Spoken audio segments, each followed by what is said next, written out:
কি অবস্থা সবার? সবাই কেমন আছেন? আজকে ঠান্ডাটা অনেক বেশি, বাহিরে চিন চিন বাতাস আর কুয়াশা। যদি আমি দেখাই, দেখেন পুরা অন্ধকার। তো চলেন, সামনে নতুন বছর আসতেছে, সবাই মিলে নতুন কিছু করি,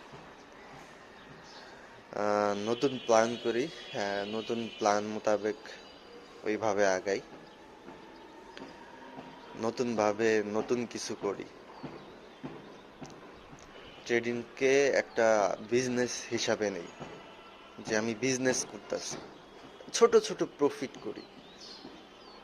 বলে না যে, গ্রামের ভাষায় একটা কথা বলে যে সরষা কুড়াইতে কুড়াইতে বেল হয়। তো এই জিনিসের মানেটা আমি আগে বুঝতাম না, যে সরষা কুড়াইতে কুড়াইতে কেমনে বেল হয়।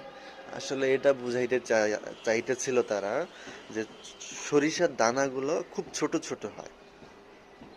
তো আপনি আস্তে আস্তে যখন কুড়াবেন জিনিসগুলা, এক জায়গায় জড়ো করবেন, একটা কি হবে, একটা বেলের মতো বড় হবে না, অনেকগুলা হবে না। তো এইটাই আর কি, আমরা ছোট ছোট প্রফিট করি, লং টাইম চিন্তা করি, 6 মাস 1 বছর পরে ওই আমাদের কাছে বেলের মতোই হবে। তো ভালো থাকবেন, আল্লাহ হাফেজ।